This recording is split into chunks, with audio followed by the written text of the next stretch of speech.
war-saxaafadeed ka soo baxay madaxtooyada Jubbaland ayaa waxaa lagu cadeeyay mowqifka ku aadan go'aanada xasaasiga ah ee xalay ka soo baxay shirka golaha wada-tashiga qaranka kaas oo lagu go'aamiyay muddo kororsi hal sano ah oo loo sameeyay madaxda dowlad goboleedyada dalka ka jira sida Koonfur Galbeed, Galmudug iyo waliba Hirshabelle. Jubbaland ayaa si cad u diiday muddo kororsiga lagu dhawaaqay waxayna sheegtay in aanaysan qayb ka noqon doonin heshiiska la soo saaray. Sababta ay ku diiday muddo kororsiga ayaa waxay ku sheegtay in halkii sano ee hore ee loogu daray maamulada dalka aanay waxba ka fulin waxyaabihii lagu heshiiyay, isla markaana talaabadan hadda la qaaday ay dalka u horseedi karto oo kaliya firaaq dastuuri. Sidoo kale waxa ay Jubbaland shaaca ka qaaday in maamuladu ay iyagu u madax bannaan yihiin doorashadooda, sidaa darteedna ay doorashada Jubbaland ku dhici doonto waqtigeeda.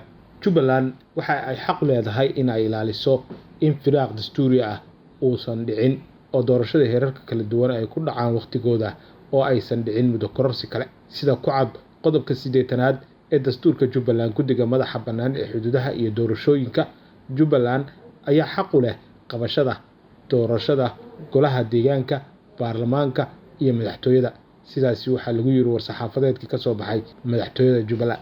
Waxa kale oo Jubbaland war-saxaafadeedkeeda ay ku faahfaahisay sababaha ay uga baxday shirka, iyada oo ku dooday in ay soo jeedisay in la raadiyo dadka ka maqnaa shirka sida Puntland iyo waliba SSC Khaatumo oo iyaguna xaq u leh in ay aragtidooda ka dhiibtaan doorashada la isku hayo ee qof iyo codka. Waxay sheegtay in soo jeedinteeda ay ka dhaga adeegtay fila Soomaaliya, sidaas darteedna iyaduna ay go'aansatay in ay banaanka ay ka tagto inta xal loo wada dhan yahay laga helayo. Ugu dambeyntii, Jubbaland ayaa ku baaqday in baarlamaanka Soomaaliya, dowlad goboleedyada, beesha caalamka, shacabka Soomaaliyeed in loo istaago ilaalinta geedi socodka dhismaha qaranka Soomaaliyeed iyo waliba ku dhaqanka dastuurka lagu heshiiyay. Tallaabada ay qaaday Jubbaland ayaa ku soo aadaysa xilli warmurtiyeed laga soo saaray shirka golaha wada-tashiga qaranka oo lagu go'aamiyay in dalka ay ka dhacdo doorasho qof iyo cod ah, isla markaana la isku raacay in dib loogu dhigo doorashooyinka maamulada dowlad goboleedyada oo la qabto bisha September ee sanadka soo socda 2025.